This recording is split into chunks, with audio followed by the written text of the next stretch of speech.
லோகேஷ் கனகராஜ் மற்றும் ரஜினி அவர்களுடைய கூட்டணியில வெளிவந்த கூலி படம் வசூல் வேட்டையாடிட்டு வருது.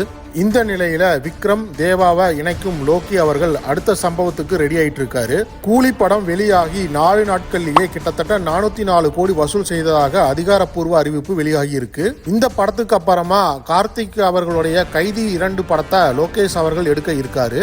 இது தவிர விக்ரம் 2, ரோலாக்ஸ், அமீர்கானோட ஒரு படம்னு லோகேஷ் கைவசம் நிறைய படங்களை வச்சிருக்காரு. இதற்கு நடுவுல 2 இமயமலைகளையும் இணைக்க திட்டமிட்டு இருக்காரு.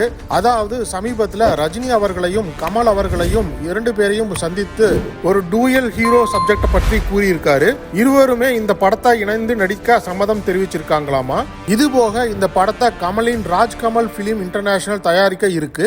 இதனால கமல் அவர்களும் ரஜினி அவர்களுடைய கால் ஷீட் சரியாக அமைஞ்சா விரைவில் லோகேஷ் அவர்கள் இந்த படத்திற்கான அறிவிப்பு விரைவில் வெளியாகும்னு சொல்லப்படுது.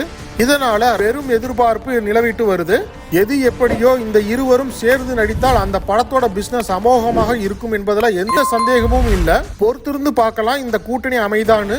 உங்க கருத்துக்களை கமெண்ட் செக்ஷன்ல சொல்லுங்க. இந்த வீடியோக்கும் லைக் பண்ணிக்கோங்க. நம்ம சேனலுக்கும் சப்ஸ்கிரைப் பண்ணி சப்போர்ட் பண்ணுங்க. நன்றி, வணக்கம்.